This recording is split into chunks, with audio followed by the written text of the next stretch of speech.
Hello everyone, and welcome to another episode of Selling Greenville, your favorite real estate podcast here in Greenville, South Carolina. I'm your host as always, Stan McCune, realtor right here in the Greenville area. You can find all of my contact information as always in the show notes if you need to reach out to me for any of your real estate needs. And please, just a reminder, please subscribe to the show if you enjoy it. Please leave a rating or a review, and let's get the show out to as many people as possible. I appreciate when you guys leave those ratings and reviews. So thank you to those that have, and if you haven't, please just take a moment to do that. All right, today we are going to be talking about what we do pretty much every month, and particularly when the market is as volatile as it is right now, and when we're trying to figure out what exactly is happening. We're going to be looking at the market stats published by the Greater Greenville Association of Realtors to try to read the tea leaves on what is happening in the local real estate market right now. And there's a lot of interesting stuff in here, so we're just going to jump right in and start at the very top with new listings. New listings went way down in December of 2022.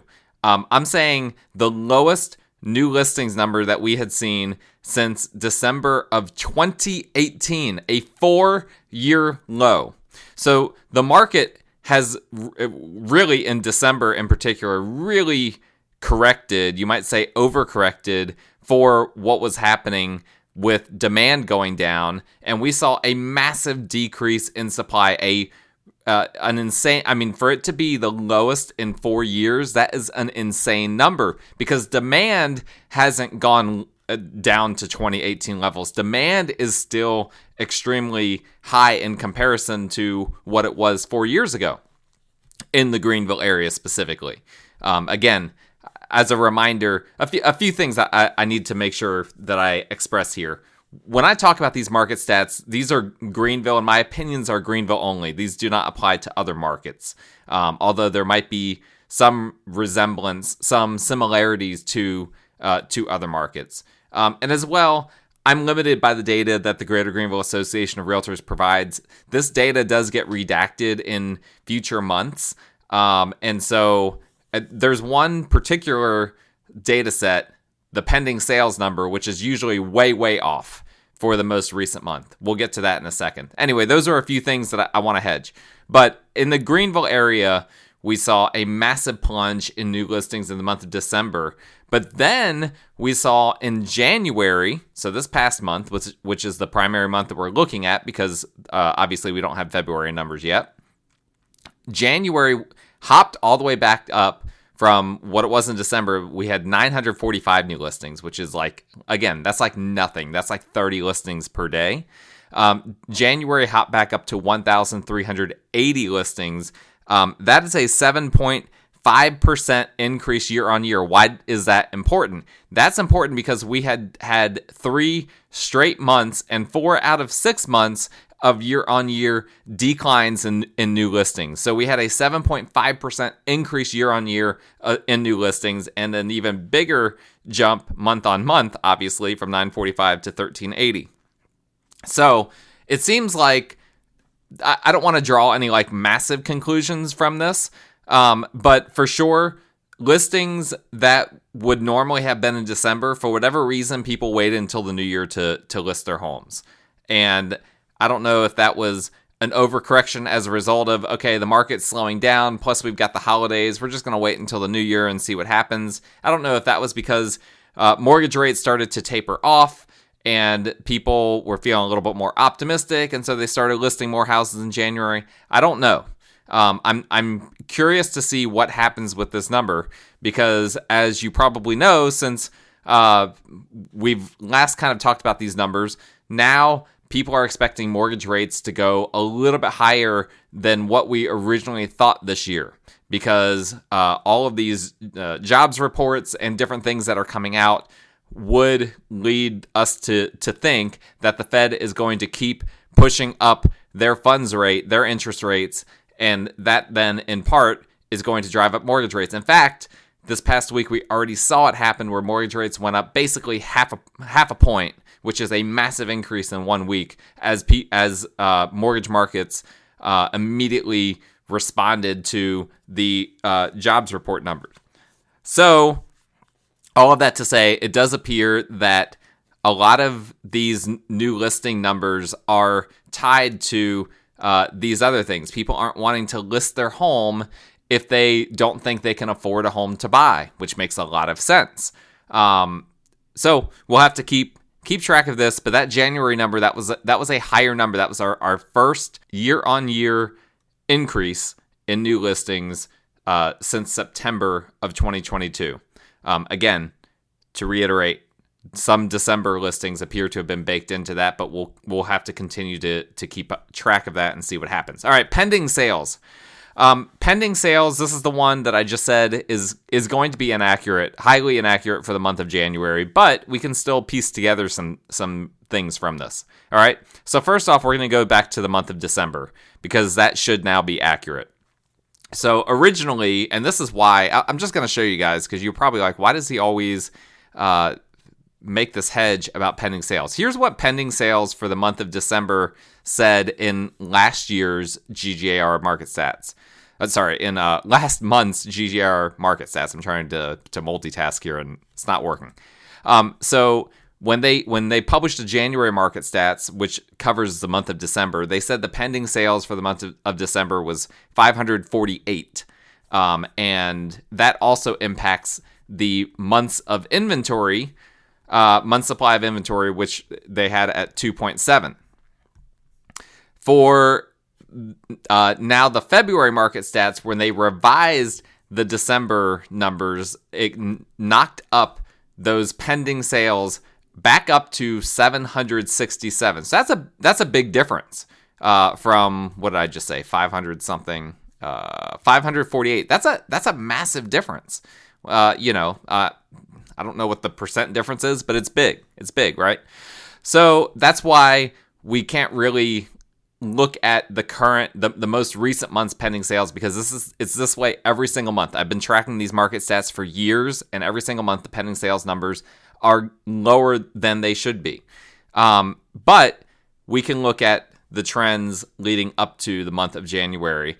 And the trends leading up to the month of January is that pending sales are appearing like they're going to be roughly 25 to 30% down basically the entire year. If things continue the way they are, they're going to be down 25 to 30%. October of 2022 was down 25% year on year. November was down 29% year on year.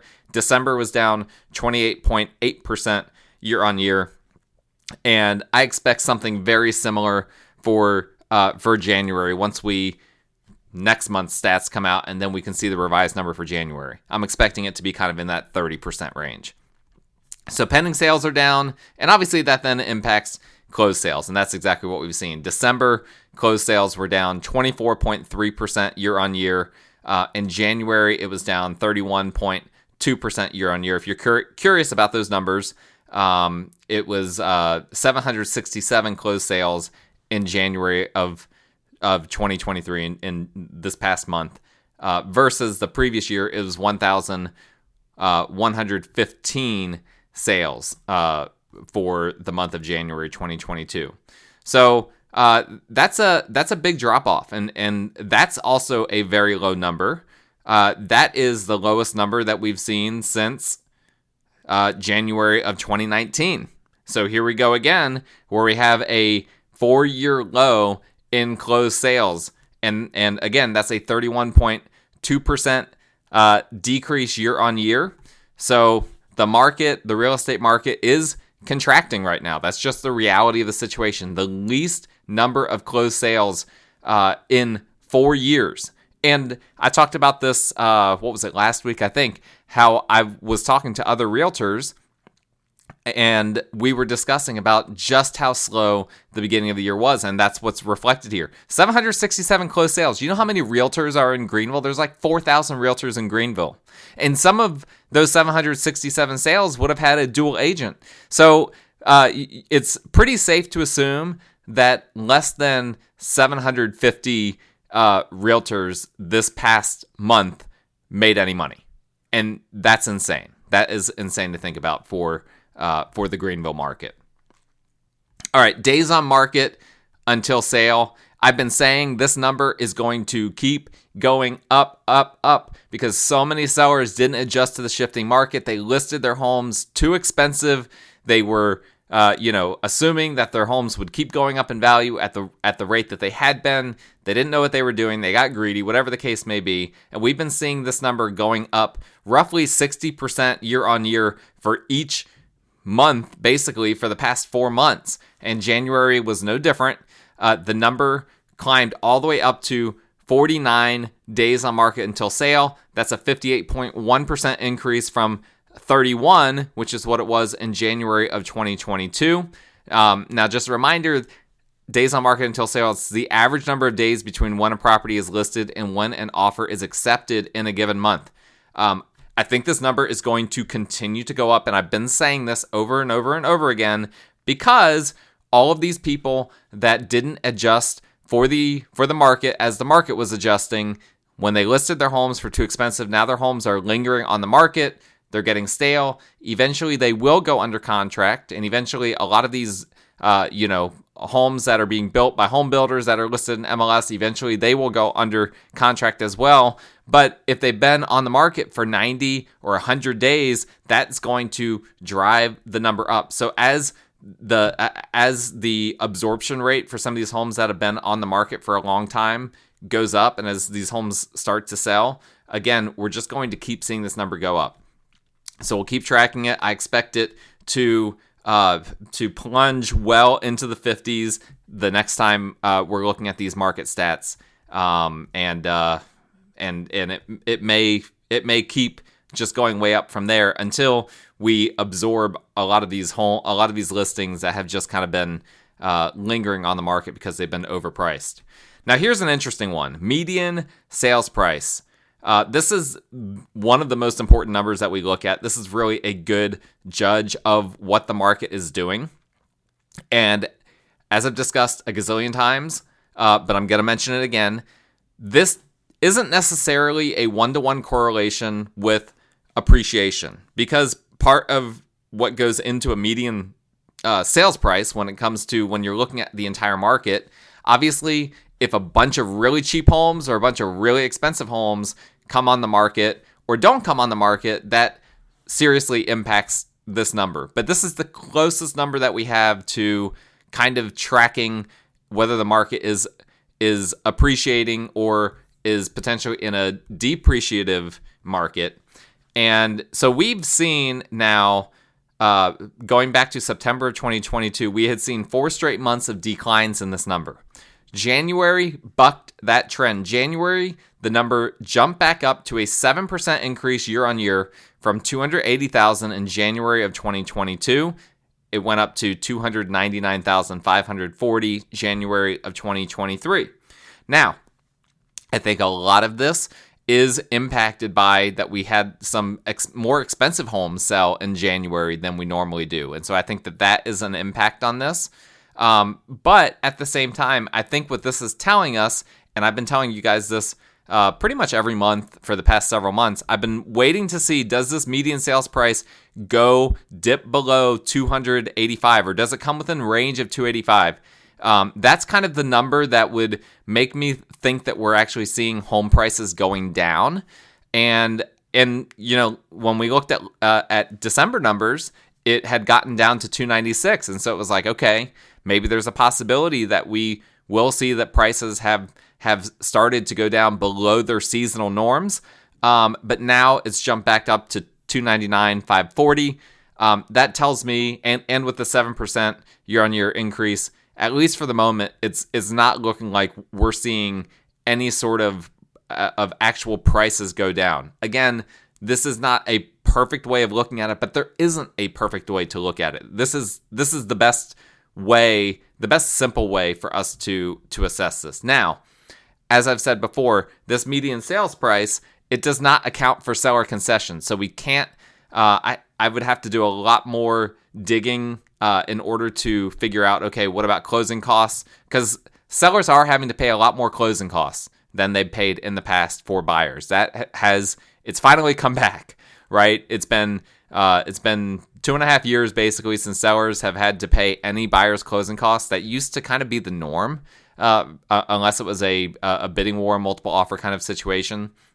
We are seeing more of that happening where sellers are having to contribute some towards buyer closing costs. Now, it's interesting that really you have to look at what builders are doing to kind of better understand, to best understand what's happening in the market. Builders are offering all sorts of incentives to buyers right now, offering all sorts of closing costs, offering realtors, 5% commissions plus bonuses, all sorts of different things, offering upgrades. Retail sellers I'm still seeing that they are lagging behind, that they're not understanding the dynamics of the current market. And that's being reflected in them, overpricing their homes and saying, nope, I'm not gonna lower my price. Well, I'm fine with sellers not, with sticking to their guns, and I'm encouraging my clients that are selling to stick to their guns, but I'm also not encouraging them to overprice their home. So that's a really important. I'm still seeing a lot of homes being overpriced, and sellers just not being realistic about what they can get. And then we're still seeing, I'm surprised how much I've run into this, sellers not, in situations, and I have to be careful with how I say this because it's not directly what the seller's doing. It's an agreement between the seller and the listing agent on how this is handled. But in essence, that a buyer's agent is being offered less than 3%. What we see most commonly is 2.5%. And, that is something sellers are going to have to, and again, in cooperation with their listing agents, are going to have to determine whether that's the best strategy. Me personally, I don't think that that's the best strategy. I think that sellers should be offering buyers agents 3%. And the simple reason for that is buyers agents often, any good buyer's agent, and that's who you want to be working with. If you're selling, you want to work with the best buyer's agents out there. Trust me, you don't want to work with the bad ones. Any good ones that are out there are requiring a minimum 3% commission. That's just the way it is. The good ones are they're not going to reduce their paycheck just to get something, just to get people under contract or whatever the case may be. And so if you're offering only 2.5%, then you're expecting the buyer then to have to come up with that extra 0.5% to pay for their agent. Well, what if the buyer can't do that? Or what if the buyer just doesn't want to out of principle, which I've seen that before as well. They feel like that this should be the seller's responsibility. Traditionally, that's been what the seller has done. I think it's more attractive, and I've seen this as well. You've got certain agents that are out there that when they're looking at a bunch of homes that come on the market, they see some that are offering 3% and some that aren't. What do you think, even if their client has agreed to pay the 3%, even if the seller isn't paying for the entirety of it, that's a conversation that you have to have with your clients. That's another thing that you have to factor into the numbers. It disincentivizes everyone to look at those properties. And now you can see on Zillow and Realtor.com and whatnot, they're required now to publish the buyer's agent commission that's being offered. And by the way, in the state of South Carolina, previously, so the entire time that I've been a realtor, there's been multiple options for buyer's agents where basically you could agree to potentially have, basically I'm going to get paid whatever the seller offers me as an option. That is going away this year. They're going to remove that. The South Carolina Association of Realtors is removing that from the form, and it's going to be a set number. And so every buyer's agent is going to have a set number. Maybe some will go in there and put 2.5%. I don't know. Again, when they make these big changes, there is a little bit of an adjustment period, but I think that the vast majority and already the vast majority of good agents are already doing 3%. Probably the bad agents or the new agents also will default to 3% as well. So people need to be getting in their minds as they're selling their homes. They need to expect that in this market, you have to offer the 3% to the buyer's agent. That's my personal opinion. You are free to disagree with me, but I just laid out the data. You can respond with your own data and your own arguments if you want. Again, my contact information's in the show notes. I found this, moving on from the median sales price, I found this interesting as well, because this supports a little bit of what I said about the median sales price being bolstered by more expensive homes. The average sales price went up 11.6%. Now, I don't spend a lot of time on the average sales price because the median is kind of more indicative of what's happening, but it was up 11.6% year on year. It went from 317,000 to 353,876. So 353,876 for January 2023. And I'm going to explain more about these more expensive listings selling here in a moment. Percent of list price received, the percentage found when dividing a property's sales price by its most recent list price, so not accounting for price reductions, then taking the average for all properties sold in a given month, not accounting for seller concessions, all right? Hopefully you got all of that. If you didn't, that's fine. All you need to know is that number went down to 97.7%. So the average house that was listed and sold received 97.7% of what it was listed for. So a $100,000 house on average sold for $97,700. But that's not accounting for seller concessions. And as I've already mentioned, sellers are having to pay more concessions to buyers than they've had for a long time. So really that number is we should be considering this substantially lower than what we're comparing it to last year, when it was 100.1% and no seller concessions were being paid at all. Now, 97.7% historically, that's pretty close to what it was pre-pandemic. I mean, we saw pre-pandemic, it was more like in the 98s, but again, that's within that norm. Now, I would not be surprised if we saw this number come potentially substantially down. I could see it easily falling into the 96s, which if it did that would be like going way back. But again, we've got sellers with unrealistic expectations right now, not understanding the dynamics of the market. And when you have that and they're listing homes for more than they're worth, what's going to happen is they're going to get this number. They're going to get a lot less for their home than what they're expecting to. The only variable, of course, is that this does not account for homes having reduced their price. So perhaps price reductions and then sales happening after price reductions will keep this number from going down into the 96 range, but we'll have to keep track. It would not surprise me if it did. Inventory numbers. The inventory of homes for sale jumped back up to 3,517. That is a 133.7% increase from January of 2022 when it was only 1,505. That's insane. That's the largest jump by far year on year that we've ever seen. It's a month on month jump. Not super surprised by that. But inventory is up, but it's still not at pre-pandemic levels. That's an important thing to keep in mind. So it's up, but it's still low, if that makes any sense. Hopefully that makes sense. And I was just looking, just out of curiosity, at what's currently active in Greenville MLS. If I look at residential, and I just got logged out. Give me a second here. So if I just look at the residential class on Greenville MLS, and I look at everything that's active, it comes out to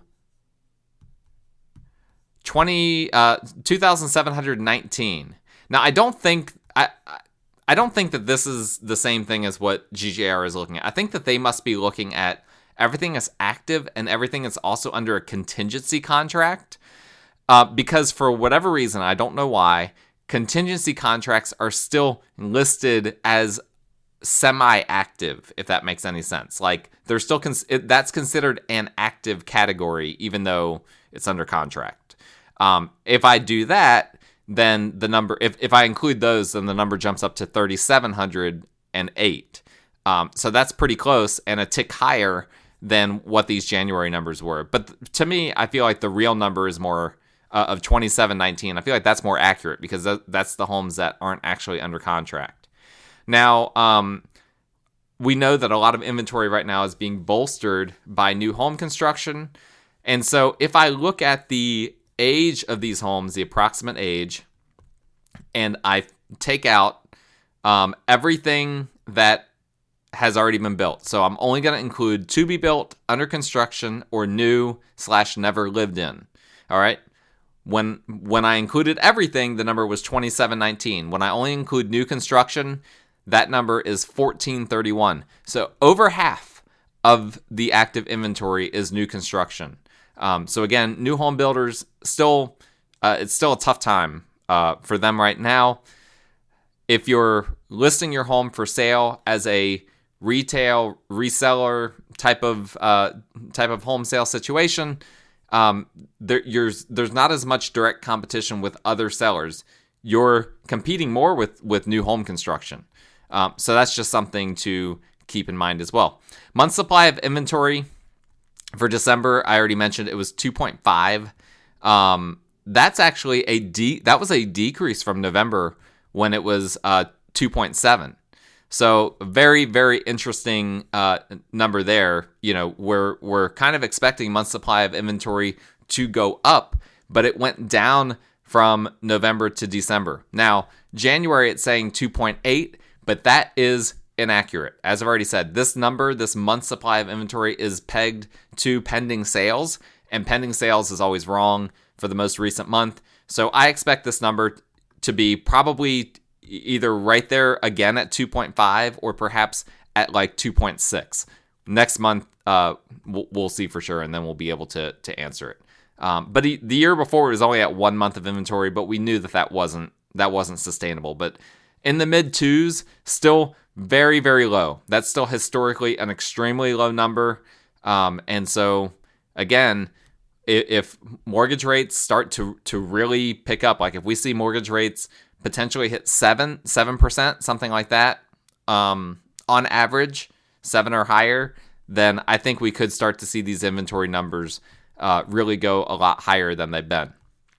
Now, I found this to be interesting because when I saw the median price point and the average price point, the increases that we had there, I wanted to go and look, okay, what is driving this? Where are we? Because I don't normally get into this granular of detail when I'm doing this podcast, but GGAR Market Stats actually does have a buy price range number and breakdown in these stats. And so I wanted to see, okay, what are the price ranges that are seeing increases or decreases year on year? And the biggest increases year on year were for homes. There was a 23% increase in closed sales year on year for homes between $350,000 and $500,000. So that's above the median. And the biggest increase, a 34.7% increase for homes year on year that were sold between $500,000 and $750,000. That's way above our median. And then a 25% increase on homes that were sold for $1 million and above. So we saw, and there was a slight decrease for homes between $750,000 and $1 million. There was a 4.3% decrease, but that was really minuscule. Like at the end of the day, that only amounted to 18 homes total, less than the year before. So there were, I mean, we're talking about, let's see here, about 700, 1,000. We're talking about pretty close to 1,000 more homes that were sold between 350,000 and above than what we had the year before. So that's a massive increase. And there was also an increase in homes sold between 250,000 and 350,000, just not as big. It was a 7.7% increase year on year. And then everything below 250,000 decreased by 30-something%. And that's simply because there's just not a lot of homes on the market that are below 250,000 anymore. That's just the reality of the situation. So seeing those big increases, particularly in the $500,000 to $750,000 category, and then the million and above, I think that I don't know if that was an anomaly. This is something I'll definitely be tracking more often. But regardless, we saw in January a lot more expensive homes sold than what we saw in January of 2022, and that certainly bolstered some of these numbers. And we'll just continue to see what happens as we go along. But right now, I think the story is less supply, less demand, fewer closings, just all around. That is just what we're seeing in this market. And I've already told you, I tell my sellers, hey, you need to be patient. I tell my buyers, hey, you need to be patient as well. There's less to go around. There just is. And even if inventory levels get to where they were in 2019, 2018, whatever, even with the mortgage rates being higher, there is still more demand than there was back then. That is just the reality of the situation. We have more demand in the Greenville area and now than we did pre-pandemic. More people are wanting to move here. More people are coming of age. Again, the millennial demographic is really strong right now in terms of home buying. A lot of them are like, you know what? We don't care if mortgage rates are higher. We just need to break the cycle of rent. Or we don't care that mortgage rates are higher. We have kids now and we need a bigger place. And we're just going to have to bite the bullet, take the higher mortgage rate, and then refinance when we get the opportunity to refinance in a year or two. So all of those things are driving demand right now, and those things aren't changing. Millennials aren't going away. The desirability of Greenville is not going away. All of these things are going to keep driving that demand, and it's going to be a baseline of demand that we have for this area, regardless of what happens when it comes to these mortgage rates and all of that. So thank you guys for listening. That's all for this episode. I appreciate every one of you. If you don't mind, please hit that 5-star rating. Please leave a short little review for the show. Subscribe if you've not subscribed, but you enjoyed this content. And if you need to reach out to me for any of your real estate needs, if you need a buyer's agent, if you need a listing agent, someone to bounce ideas off of, I'm happy to do that as well. Please let me know. My contact information is in the show notes, and we will talk again next week.